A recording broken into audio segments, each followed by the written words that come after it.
வணக்கம் and welcome to வரண்டா race. நான் உங்க சஞ்சு. ஸோ இந்த வீடியோவில் நம்ம என்ன பார்க்க போகிறோம் அப்படின்னா எஸ்எஸ்சி எம்டிஎஸ்க்கான நோட்டிஃபிகேஷன் நமக்கு ரிலீஸ் பண்ணியாச்சு. ஆனால் நிறைய பேருக்கு எஸ்எஸ்சி எப்படி அப்ளை பண்ணணும் அப்படிங்கிறது தெரிய மாட்டேங்குது. ஸோ எஸ்எஸ்சி எம்டிஎஸ்க்கு முதல்ல நீங்கள் அப்ளை பண்ணணும் அப்படின்னா முதல்ல எஸ்எஸ்சி வந்து நீங்கள் ஒரு ஒன் டைம் ரெஜிஸ்ட்ரேஷன் பண்ணணும். எப்படி நீங்கள் டிஎன்பிஎஸ்சி இந்த மாதிரி வேறு எக்ஸாம்ஸ்க்கு முதல்ல அந்த ஒன் டைம் ரெஜிஸ்ட்ரேஷன் சொல்லக்கூடிய ஓடிஆர் பண்ணுறீங்களோ அதை பண்ணிட்டு தான் நம்ம வந்து எக்ஸாமுக்கே அப்ளை பண்ண முடியும். ஸோ எஸ்எஸ்சிக்கு வந்து நிறைய பேர் புதுசாக நீங்கள் படிக்க வந்திருப்பீங்க, எஸ்எஸ்சிக்குன்னு வந்திருப்பீங்க, நிறைய பேர் டிஎன்பிசி ஆஸ்பிரன்ஸ் இருப்பீங்க, பேங்கிங் ஆஸ்பிரன்ஸ் இருப்பீங்க. ஸோ உங்கள் எல்லாருக்குமே வந்து எஸ்எஸ்சி வந்து எப்படி ஒன் டைம் ரெஜிஸ்ட்ரேஷன் பண்ண போகிறோம் அப்படிங்கிற ஒரு லைவ் டெமோ தான் இந்த வீடியோ. ஸோ இதை அப்படியே ஃபாலோ பண்ணிட்டு ஈஸியாக வந்து நீங்கள் ஒன் டைம் ரெஜிஸ்ட்ரேஷன் பண்ணிவிடுங்க. ஓகேவா? ஸோ முதல்ல ஒன்றும் இல்லை, ஜஸ்ட்டு உங்களுடைய ஃபோன் அல்லது லேப்டாப் இல்லை உங்களுடைய பிசியில் இருந்து என்ன பண்ணுங்கள், க்ரோம் ஓப்பன் பண்ணிக்கோங்க. கூகுள் க்ரோம் ஓப்பன் பண்ணிவிட்டு இந்த சர்ச் இருக்குல்ல, சர்ச்சில் போய் எஸ்எஸ்சி அப்படின்னு மட்டும் நீங்கள் டைப் பண்ணால் போதும். இந்த மாதிரி ஒரு பேஜ் ஓப்பன் ஆகும். இந்த பேஜ் ஓப்பன் ஆனோடனே ஹோம்னு ஒன்று இருக்குது பார்த்தீங்களா, ஹோம் ஸ்டாஃப் செலெக்ஷன் கமிஷன் அப்படின்னு, இதை மட்டும் நீங்கள் கிளிக் பண்ணால் போதும். இதை கிளிக் பண்ணிட்டீங்க அப்படின்னா உங்களுக்கு டேரெக்டாக எஸ்எஸ்சி உடைய ஹோம் பேஜ் ஓப்பன் ஆகிடும். ஹோம் பேஜ் ஓப்பன் ஆனோன்னு என்ன பண்ணணும் அப்படின்னா இந்த சைடில் அப்படின்னு பார்த்தீங்கன்னா லாகின் அப்படின்னு ஒரு இது இருக்குது. ஸோ லாகின்ல இந்த யூசர் நேம் ரெஜிஸ்டர் அப்படின்னு இருக்கும். ஸோ அது கீழே forget password, new user register now அப்படின்னு ஒன்று இருக்கும். நம்ம நியூ யூசர், ஸோ அதனால நம்ம நியூ யூசர் நம்ம மோஸ்ட்டாக ரெஜிஸ்டர் பண்ணணும். இதை அப்படியே கிளிக் பண்ணிக்கோங்க. ஓகேவா? இதை கிளிக் பண்ணோடனே இந்த பேஜ்க்கு போகும். இந்த பேஜில் வந்து முதல்ல பேசிக் டீட்டெயில்ஸ் அப்படிங்கிற நமக்கு கேட்கும். ஸோ ஃபஸ்ட்டு வந்து என்ன கேட்டிருக்காங்க அப்படின்னா டூ யூ ஹேவ் ஆதார் அப்படிங்கிறது. கண்டிப்பாக இந்தியாவில் இருந்தால் கண்டிப்பாக ஆதார் இல்லாமல் இருந்திருக்க வாய்ப்பு இல்லை. ஸோ ஆதார் வந்து என்ன சொல்லுங்க, எஸ் அப்படின்னு கொடுத்துட்டு உங்களுடைய ஆதாரை நீங்கள் வந்து ஆதார் நம்பரை எல்லாம் டைப் பண்ணிக்கலாம். ஓகேவா? ஸோ உங்களுடைய ஆதார் நம்பர் டைப் பண்ணலாமா? ஸோ இதில் வந்து நான் வந்து என்னோட ஆதார் நம்பர் அப்படிங்கிறத நான் டைப் பண்ணுறேன். இப்போ நீங்கள் என்ன பண்ணுங்க, அப்படியே வந்து உங்களுடைய ஆதார் அப்படிங்கிறத டைப் பண்ணுங்க. சரியா? ஓகே.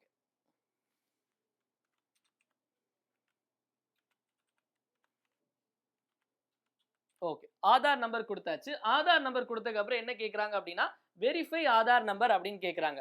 ஸோ வெரிஃபை ஆதார் நம்பர்னு சொல்லும்போது மறுபடியும் ஆதார் நம்பரை நம்ம கொடுக்கணும். அதே டைப் பண்ணியிருக்குது அதே இதை அப்படியே நம்ம கொடுக்கணும். ஓகே, கொடுத்தாச்சா?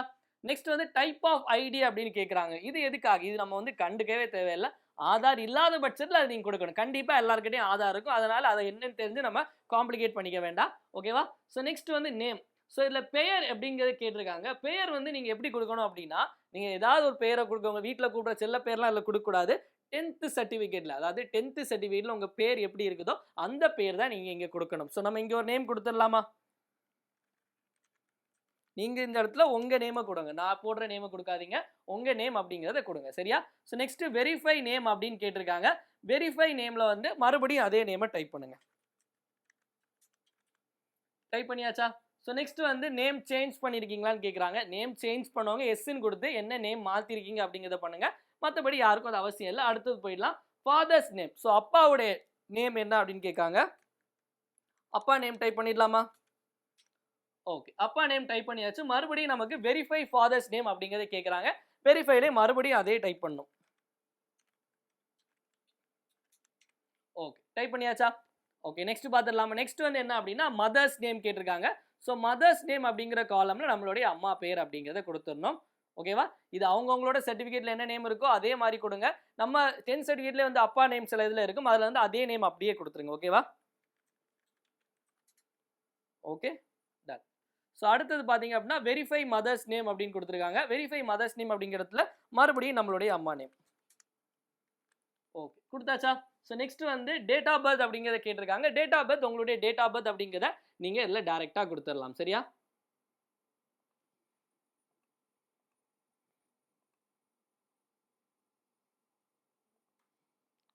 ஸோ இயர் கொடுத்துட்டு நெக்ஸ்ட் வந்து மந்த் கொடுத்துக்கோங்க. அப்புறம் வந்து டேட். ஓகேவா? ஸோ இங்கே நான் வந்து கொடுத்துட்டேன். ஸோ அதே மாதிரி ஓகே. ஸோ நெக்ஸ்ட்டும் அதே மாதிரி என்ன கேட்குறாங்க அப்படின்னா வெரிஃபை டேட் ஆஃப் பர்த் அப்படின்னு கேட்குறாங்க. இதுலேயும் வந்து அதே மாதிரி மறுபடியும் அந்த டேட் ஆஃப் பர்த் அப்படிங்கிறத கொடுங்க. எல்லாமே இங்கே 2 டைம் கேட்பாங்க. 2 டைமும் வந்து சோம்பேறித்தனப்படாமல் எல்லாமே கண்டிப்பாக கொடுத்துருங்க. சரியா? ஸோ அதே மாதிரி என்ன இது அப்படிங்கிறத கிளியராக பார்த்துருங்க. ஓகே, ஸோ அதே இதை கொடுத்துட்டோம். சரி, நீங்கள் சேமாக இருக்க தான் அப்படியே கொடுக்கணும். அப்படி நீங்கள் கொடுக்கலாம் அப்படின்னா டசன் மேட்ச் அப்படின்னு வரும். அதனால் கரெக்டாக 2லேயும் சேமாக கொடுங்க. நெக்ஸ்ட் வந்து எஜுகேஷன் போர்டு, என்ன எஜுகேஷன் போர்டில் படிச்சிருக்கீங்க அப்படிங்கிற ஒரு கேள்வி இருக்கும். ஸோ வந்து நீங்கள் சிபிஎஸ்சியில் படிச்சிருந்தீங்கன்னா நீங்கள் டேரெக்டாக சிபிஎஸ்சி அப்படின்னு சொல்லிட்டு எழுதிடலாம். அப்படி நீங்கள் சிபிஎஸ்சியில் இல்லை, நீங்கள் தமிழ்நாடு ஸ்டேட் போர்டில் படித்தேன் அப்படின்னா நீங்கள் இதில் ஸ்டேட் போர்டு அப்படின்னு ஒரு ஆப்ஷனே இருக்கும். ஓகேவா? Tamil Nadu council for Tamil Nadu board of secondary education அப்படின்னு இருக்கும். அந்த தமிழ்நாடு போர்ட் ஆஃப் செகண்டரி எஜுகேஷனில் நீங்கள் டைரெக்டாக நீங்கள் அதை கிளிக் பண்ணிடுங்க. ஓகேவா? Tamil Nadu board of secondary education அப்படிங்கிறது. நெக்ஸ்ட் வெரிஃபை எஜுகேஷன் போர்டு அப்படின்னு கேட்காங்க. அந்த வெரிஃபை எஜுகேஷன் போர்டில் மறுபடியும் அதே தான், Tamil Nadu board of secondary education. Okay, கொடுத்தாச்சா? நெக்ஸ்ட் வந்து என்ன கேட்குறாங்க அப்படின்னா, okay, Tamil Nadu board of secondary education அப்படிங்கிறத கொடுத்தாச்சு. நெக்ஸ்ட் ரோல் நம்பர் அப்படிங்கிறத கேட்குறாங்க. ரோல் நம்பர்னா என்ன? நம்மளோட 10th எக்ஸாம் எழுதுமே நமக்கு வந்து ரெஜிஸ்ட்ரேஷன் நம்பர்னு ஒன்று கொடுத்துருப்பாங்க. இந்த ரெஜிஸ்ட்ரேஷன் நம்பர் எங்கே இருக்கும் அப்படின்னா உங்களுடைய 10th மார்க் ஷீட், அதாவது 10th மார்க் ஷீட்டில் ரெஜிஸ்டர் நம்பர்னு இருக்கும் அல்லது ரோல் நம்பர்னு இருக்கும். அதுதான் இங்கே ரோல் நம்பர்னு கேட்டிருக்காங்க. அந்த ரோல் நம்பரை வந்து கரெக்டாக டைப் பண்ணிடுங்க. ஓகேவா? ரோல் நம்பர் கொடுத்தாச்சு. ஓகேவா? ரோல் நம்பர் கொடுத்து மறுபடியும் வெரிஃபை ரோல் நம்பர் அப்படின்னு கேட்காங்க. வெரிஃபை ரோல் நம்பரில் மறுபடியும் கொடுக்கலாம். இந்த ரோல் நம்பர் மறந்துடாதீங்க. ரோல் நம்பர் அப்படிங்கிறது 10th சர்டிஃபிகேட் நம்பர் கிடையாது. 10th நீங்கள் வந்து உங்களுடைய registration number, hall ticket number இருக்குல்ல, அதுதான் இந்த ரோல் நம்பர் அப்படிங்கிறது. இது நீங்கள் பழைய 10th ஹால் டிக்கெட்லாம் போய் தேடிட்டு இருக்க வேண்டாம். உங்களுடைய 10th மார்க் ஷீட்டில் இது கிளியராக இருக்கும். சரியா? அடுத்த போயிடலாமா? நெக்ஸ்ட் வந்து இயர் ஆஃப் பாசிங். எப்போ நீங்கள் வந்து 10th முடிச்சிங்க அப்படின்னு கேட்காங்க. ஸோ எப்போ 10th முடிச்சிங்க அந்த வருஷத்தை வந்து கிளியராக போட்டுருங்க. சரியா? ஓகே, எப்போ 10th முடிச்சிங்க அப்படிங்கிறத போட்டாச்சு. நெக்ஸ்ட் வந்து ஜெண்டர். ஸோ ஜெண்டர் வந்து நீங்கள் வந்து ஆணாக இருந்தால் மேல், பெண்ணாக இருந்தால் ஃபீமேல், டிரான்ஸ்ஜெண்டர் திருநங்கையாக இருந்தீங்க அப்படின்னா டிரான்ஸ்ஜெண்டர் அப்படிங்கிறத கொடுத்துருங்க. ஓகேவா? 2 வாட்டி இப்போ மேல் மேல் அப்படின்னு கொடுத்தாச்சு. ஸோ அடுத்து என்ன கேட்குறாங்க அப்படின்னா லெவல் ஆஃப் எஜுகேஷனல் குவாலிஃபிகேஷன். நீங்கள் எவ்வளோ வரைக்கும் படிச்சிருக்கீங்க அப்படின்னு கேட்குறாங்க. சப்போஸ் நீங்கள் 10th வரைக்கும் தான் படிச்சிருக்கேன், அதுக்கு மேலே படிக்கல அப்படின்னா இந்த மெட்ரிகுலேஷன் அப்படிங்கிறத கொடுத்துருங்க. 12th வரைக்கும் தான் படிச்சிருக்கேன் அப்படின்னா அதுக்கு நெக்ஸ்ட் ஒரு ஆப்ஷன் இருக்குது, ஹையர் செகண்டரி அப்படிங்கிறது, அதை கொடுங்க. இல்லை நீங்கள் ஒரு பிகாம், பிஏ இல்லை பிஎட், ஒரு இன்ஜினியரிங் படிச்சிருக்கீங்க அப்படின்னா நீங்கள் இன்ஜினியரிங் மட்டும்தான் படிச்சிருக்கேன் அப்படின்னா கிராஜுவேஷன் அப்படிங்கிறத கொடுத்துடலாம். அதுவே நீங்கள் டிப்ளமோ மட்டும் படிச்சிருந்தீங்க அப்படின்னா ஐடிஐ படிச்சிருந்தீங்க டிப்ளமோ அப்படிங்கிறத கொடுத்துருங்க.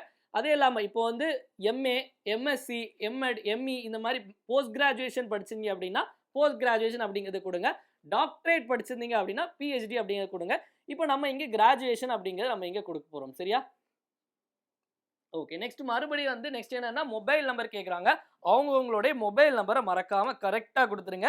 ஏன்னா இதுதான் நமக்கு என்னென்ன ஓடிபி இருக்கோ எல்லாமே ஃபியூச்சரில் எல்லாமே இது மூலமாக தான் வரும். ஓகேவா?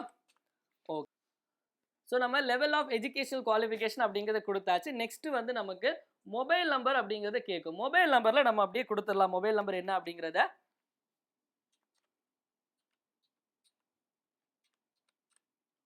மொபைல் நம்பர் கொடுத்தாச்சு. ஓகேவா? Next mobile number, next verify mobile number. அதே மொபைல் நம்பரை திரும்பவும் நம்ம கொடுக்கணும். ஓகேவா?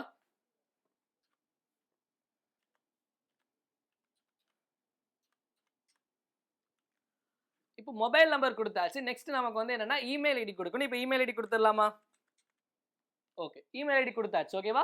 நெக்ஸ்ட் வந்து எந்த ஊர், எந்த ஸ்டேட் அல்லது யூனியன் டெரிட்டரி அப்படின்னு கேட்டிருக்காங்க. ஸோ தமிழ்நாடு பூர்வீகமாக கொண்டு வந்தீங்க அப்படின்னா தமிழ்நாடு அப்படிங்கிறத கிளிக் பண்ணிடுங்க. ஸோ எல்லா டீட்டெயில்ஸும் கொடுத்தாச்சு. இப்போ நம்ம நெக்ஸ்ட் என்ன பண்ணோம், கீழே சேவ், ரீசெட், க்ளோஸ் அப்படிங்கிறது இருக்குது. ஸோ இதில் சேவ் அப்படிங்கிற ஆப்ஷனை கிளிக் பண்ணுங்கள். ஓகேவா? ஸோ உங்களுடைய என்ன கிளியராக வந்திருக்கும். ஸோ மொபைல் நம்பரும் இமெயில் ஐடி தான் ரொம்ப முக்கியமானது. ஸோ அதை வந்து கன்ஃபார்ம் கொடுத்துடலாமா? ஓகே, கன்ஃபார்ம் கொடுத்தாச்சு. Basic details are saved. Registration is partial and it should be completed within 14 days. Failing which your data would be automatically deleted. Please check both inbox and spam folder of your email அப்படின்னு கேட்டுங்க. அப்போ நமக்கு register partially register ஆயாச்சு. உங்களுடைய mail ஐடியில் either இன்பாக்ஸில் இருக்கும் அல்லது ஸ்பேமில் போயிட்டு இந்த உங்களுடைய இந்த ரெஜிஸ்ட்ரேஷன் டீட்டெயில்ஸ் வந்திருக்கும். ஓகேவா? ஓகே, நம்ம என்ன சொல்லிட்டாங்க, நம்மளுடைய ரெஜிஸ்டர் நம்பர் நமக்கு ஜென்ரேட் ஆகிட்டு, நமக்கு வந்து ஓடிஆர் அதாவது ஒன் டைம் ரெஜிஸ்ட்ரேஷன் அப்படிங்கிறது ஜென்ரேட் ஆகிடுச்சு. ஸோ வந்து இந்த நம்பர் தான். ஓகேவா? ஆனால் நீங்கள் இந்த நம்பர் உங்களுடைய மெயிலில் வந்து ஒரு பேசிக்கான டீட்டெயில்ஸ் அப்படிங்கிறது வரும். அந்த டீட்டெயில்ஸை அதில் பாஸ்வேர்டு எல்லாமே இருக்கும். அதில் நீங்கள் இந்த ரெஜிஸ்ட்ரேஷன் நம்பர் போட்டு அந்த பாஸ்வேர்ட் போட்டு நீங்கள் வந்து லாகின் பண்ணணும். ஃபர்ஸ்ட் நம்ம யூசர் நேம் பாஸ்வேர்ட் போட்டோம்ல அதே மாதிரி லாகின் பண்ணணும். ஸோ அதை நம்ம எப்படி அப்படிங்கிறதையும் பார்க்கலாம் இந்த வீடியோவில். ஸோ இப்போ நம்மளோட ரெஜிஸ்ட்ரேஷன் ஐடி அப்படிங்கிறது வந்துடுச்சு. உங்களுடைய மெயில் அண்ட் ஃபோன் நம்பருக்கு வந்து உங்களுடைய பாஸ்வேர்டு வந்துடும். ஓகேவா? பாஸ்வேர்டு வந்ததுக்கப்புறம் என்ன அப்படின்னா இந்த ரெஜிஸ்ட்ரேஷன் நம்பரை நோட் பண்ணி வச்சுக்கோங்க கரெக்டாக. இந்த ரெஜிஸ்ட்ரேஷன் நம்பர் அண்ட் அந்த நமக்கு ஃபோன் அண்ட் இமெயில் ஐடிக்கு வந்த பாஸ்வேர்டை வச்சு தான் நம்ம இந்த ரெஜிஸ்ட்ரேஷனை ஃபுல்லாக கம்ப்ளீட் பண்ண முடியும். ஏன்னா நான் அதிலே சொல்லியிருக்காங்க பார்ஷியலாக தான் கம்ப்ளீட் ஆயிருக்கு. நம்ம இதை உள்ளே போயிட்டு ரெஜிஸ்டர் பண்ணல அப்படின்னா 14 டேஸில் மொத்தமாக எரேஸ் ஆகிடும். ஓகேவா? நம்ம உள்ளே போய் எப்படி ரெஜிஸ்டர் பண்ணுறது அப்படிங்கிறதையும் பார்த்துடலாம். ஸோ ஓகே கொடுத்துடலாம். ஓகே கொடுத்து ஹோம் பேஜ்க்கே வந்து இப்போ நம்ம எங்கே போனோம் அப்படின்னா இப்போ தான் நம்ம நியூ யூசர் இல்லையே, நம்ம தான் வந்து ரெஜிஸ்ட்ரேஷன் நம்பர் அப்படிங்கிற நமக்கு வந்துடுச்சு. ஓகேவா? ரெஜிஸ்ட்ரேஷன் நம்பர் வந்தனால இதில் நம்மளுடைய ரெஜிஸ்ட்ரேஷன் நம்பர் எல்லாமே நம்ம கிளியராக இதிலே போட்டுடலாம். ஓகேவா?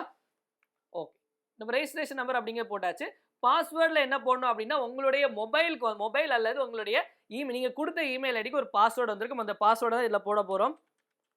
பாஸ்வேர்டை போட்டாச்சு. நெக்ஸ்ட் நமக்கு என்ன கேட்குது அப்படின்னா அந்த என்டர் டெக்ஸ்ட் இதில் போட்டிருக்க டெக்ஸ்ட் அப்படியே நம்ம வந்து என்ன அப்படிங்கிறத பார்த்து டைப் பண்ணுங்க. ஓகேவா?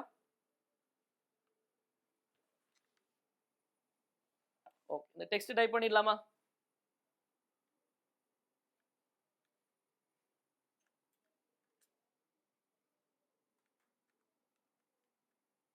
ஓகே, இந்த டெக்ஸ்ட் நம்ம டைப் பண்ணியாச்சு.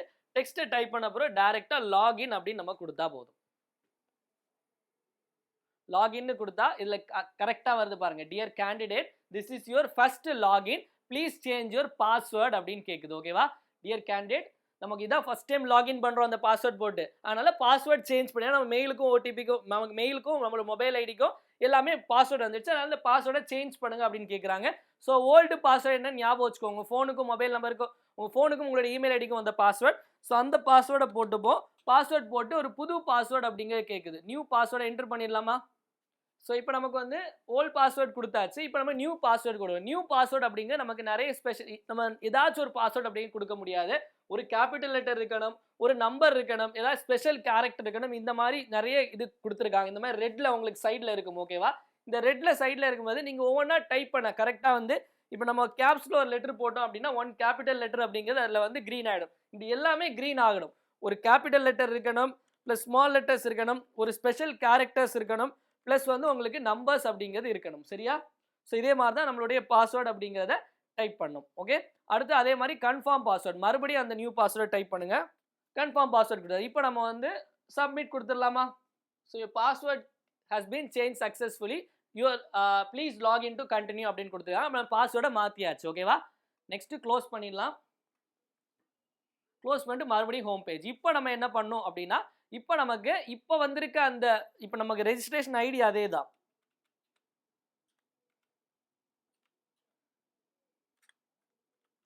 ரெஜிஸ்ட்ரேஷன் ஐடி நமக்கு அதே தான். பாஸ்வேர்டு இப்போ என்ன பாஸ்வேர்டு அப்படின்னா நம்ம ஒரு பாஸ்வேர்டு சேஞ்ச் பண்ணுவோம்ல, அந்த பாஸ்வேர்டை தான் இங்கே நம்ம கொடுக்க போகிறோம். ஓகேவா?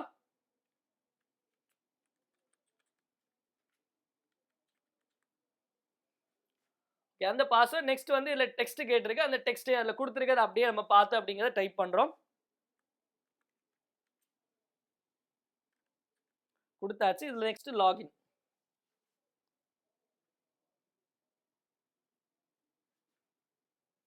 ஸோ லாகின் கொடுத்தாச்சு. ஸோ லாகின் கொடுத்தோடனே உங்களுக்கு கேட்குது நம்ம ஆல்ரெடி கொடுத்த டீட்டெயில்ஸ்லாம் வந்திருக்கு பாருங்க. அப்படியே நம்மளோட ரெஜிஸ்ட்ரேஷன் நம்பர் எல்லாமே அப்படியே வந்திருக்கு. நம்ம பாஸ்வேர்டும் சேஞ்ச் பண்ணியாச்சு. ஸோ இதில் ஏதாச்சும் எடிட் பண்ணணும் அப்படின்னா நீங்கள் போய் எடிட் பண்ணிக்கலாம். ஏதாவது ஆப்ஷன் நீங்கள் எடிட் பண்ணணும் அப்படின்னா எடிட் பண்ணிக்கலாம். அப்படி இல்லைன்னா நெக்ஸ்ட் கொடுத்துடலாம். ஓகேவா? ஸோ நெக்ஸ்ட் கொடுத்துட்டீங்க அப்படின்னா அடுத்து உங்களுடைய சில முக்கியமான டீட்டெயில்ஸ் அப்படிங்கிறது கேட்குது. உங்களுடைய additional details and contact details அப்படிங்கிறதுல கேட்குது. ஸோ இதில் என்னெல்லாம் இருக்குது அப்படிங்கிறத பார்த்துடலாமா? இந்த அடிஷ்னல் டீட்டெயில்ஸ் இதில் நீங்கள் எந்த கேட்டகரியாக இருக்கீங்களோ, இப்போ ஜென்ரலாக இருந்தால் இல்லை இடபிள்யூஎஸ்ஸாக இருந்தால் இல்லை ஓபிசி எஸ்டி எஸ்சி இல்லை என்ன கேட்டகரி அந்த கேட்டகரி அப்படிங்கிறத கொடுத்துருங்க. நேஷ்னாலிட்டியில் இந்தியன் அப்படிங்கிறத நீங்கள் கொடுத்துருங்க. ஐடென்டிஃபிகேஷன் மார்க் அப்படிங்கிறது இப்போ உங்களுக்கு ஏதாச்சும் இங்கே மச்சம் இருக்கும், மோல் இந்த ஃபோர் ஹெட். இப்போ வந்து இங்கே எனக்கு நெத்தியில் மச்சம் இருக்குன்னா மோல் இந்த ஃபோர் ஹெட், இல்லை இங்கே மச்சம் இருக்குன்னா மோல் இந்த சின், இல்லை உங்களுக்கு கையில் காலில் எங்கேயாவது அந்த ஒரு அடையாள தழும்புகள் இருக்கும், அதை நீங்கள் அதில் மென்ஷன் பண்ணணும். ஓகேவா? So are you person with benchmark disability அப்படின்னு கேட்டிருக்காங்க. நீங்கள் வந்து மாற்றுத்திறனாளியாக இருந்தீங்க அப்படின்னா அதில் எஸ்ன்னு கொடுக்கணும். மாற்றுத்திறனாளி அல்லாதவராக இருந்தால் நோ அப்படிங்கிறத கொடுத்துடணும். அப்படி மாற்றுத்திறனாளியாக இருக்கும் பட்சத்தில் என்ன உங்களுக்கு வந்து பிரச்சனை அப்படிங்கிறதையும் கொடுக்கணும். சரியா? அந்த டிசபிலிட்டி சர்டிஃபிகேட் நம்பர் எல்லாமே கேட்டிருக்காங்க. ஸோ அடுத்தது வந்து பெர்மனன்ட் அட்ரஸ். பெர்மனன்ட் அட்ரஸில் நீங்கள் உங்களுடைய பெர்மனன்ட் அட்ரஸை நீங்கள் வந்து கிளியராக கொடுத்துடணும். அடுத்து வந்து ஸ்டேட், எந்த மாநிலம், எந்த மாவட்டம், அதனுடைய பின்கோட். பின்கோட். நெக்ஸ்ட் வந்து என்ன அப்படின்னா நிறைய பேர் வந்து பெர்மனன்ட் அட்ரஸ் ஊர்ல இருப்பீங்க. ஊர்ல உங்களுடைய வீடு பெர்மனன்ட் அட்ரஸ் இருக்கும். ஆனா வசிக்கக்கூடிய இடம் வேறையா இருக்கும். ஸோ அதுக்காக தான் கேட்டிருக்காங்க is the present address same as permanent address அப்படின்னு கேட்டிருக்காங்க. ஸோ நீங்க இப்போ இருக்கக்கூடிய இடமும் பெர்மனன்ட் அட்ரஸும் சேமா இருந்துச்சுன்னா எஸ்ன்னு கொடுக்கணும். அப்படி இல்லை அப்படின்னா இதை நோன் கொடுத்தோம். நோன்னு கொடுத்தீங்க அப்படின்னா உங்களுடைய ப்ரெசென்ட் அட்ரஸும் கேட்கும். இப்போ நீங்கள் வசிக்கிற இடத்த கேட்கும். அதில் அந்த அட்ரஸை நீங்கள் கொடுத்தீங்க. ஏன்னா ஏதாச்சும் ஒரு டீட்டெயில்ஸ் அப்படின்னா உங்களுடைய அட்ரஸ்க்கு தான் டேரெக்டாக வரும். ப்ரெசென்ட் அட்ரஸ் அப்படிங்கிறது இதில் கேட்டிருக்காங்க, அதுவும் கொடுக்கணும். அது எந்த ஸ்டேட்டு, எந்த மாநிலம், உங்களுடைய பின்கோட் அண்ட் கான்டாக்ட் டீட்டெயில்ஸ் அப்படிங்கிறத கொடுத்துருப்பாங்க. ஓகேவா? ஸோ இதான் நமக்கான பேசிக்கான டீட்டெயில்ஸ் எல்லாமே. அதுக்கு அடுத்தது இந்த அடிஷ்னல் டீட்டெயில்ஸ் நம்ம கொடுத்ததுக்கப்புறம் டிக்ளரேஷன் இருக்கும். டிக்ளரேஷனில் வந்து நீங்கள் ஓகே கொடுத்து சப்மிட் பண்ணால் உங்களுடைய ஓடிஆர் அப்படிங்கிறது சப்மிட் ஆகிடும். ஸோ ரொம்பவே சின்ன ப்ராசஸ் தான். ஒரு 10 மினிட்ஸ் கூட ஆகாது. 10 மினிட்ஸ் நீங்கள் இதை உட்காந்து இந்த வீடியோ மட்டும் பார்த்துட்டு அதை அப்படியே நீங்கள் பண்ணீங்க அப்படின்னா ஈஸியாக ஓடிஆர் ரெஜிஸ்டர் பண்ணிடலாம். இன்னொரு வீடியோ நம்ம எப்படி அப்ளை பண்ணுறது அப்படிங்கிறத பார்க்கலாம். ஸோ எஸ்எஸ்சி தேர்வில் எப்படி வெற்றி பெறணும், ஸோ எஸ்எஸ்சியில் வந்து எப்படி வந்து உங்களுக்கு ஈஸியாக இன்னும் குறுகிய காலத்தில் வந்து உங்களுக்கு மத்திய அரசு வேலைக்கு போகணும் அப்படின்னு உங்களுக்கு ஏதாச்சும் உங்களுக்கு சந்தேகங்கள் இருந்துச்சுன்னா கீழே டிஸ்கிரிப்ஷனில் லிங்க் இருக்கும். அந்த லிங்கை கிளிக் பண்ணி நீங்கள் ரெஜிஸ்டர் மட்டும் பண்ணால் போதும். எங்களோட எஸ்எஸ்சி எக்ஸ்பர்ட்ஸ் வந்து உங்களுக்கு கால் பண்ணி கைட் பண்ணுவாங்க. ஸோ இந்த வீடியோ உங்களுக்கு கட்டாயம் யூஸ்ஃபுல்லாக இருந்திருக்கும் அப்படின்னு நினைக்கிறேன். ஸோ புதுசாக யாராவது பார்த்துட்டு மறக்காமல் வந்து சேனலை சப்ஸ்கிரைப் பண்ணிக்கோங்க. நன்றி, வணக்கம்.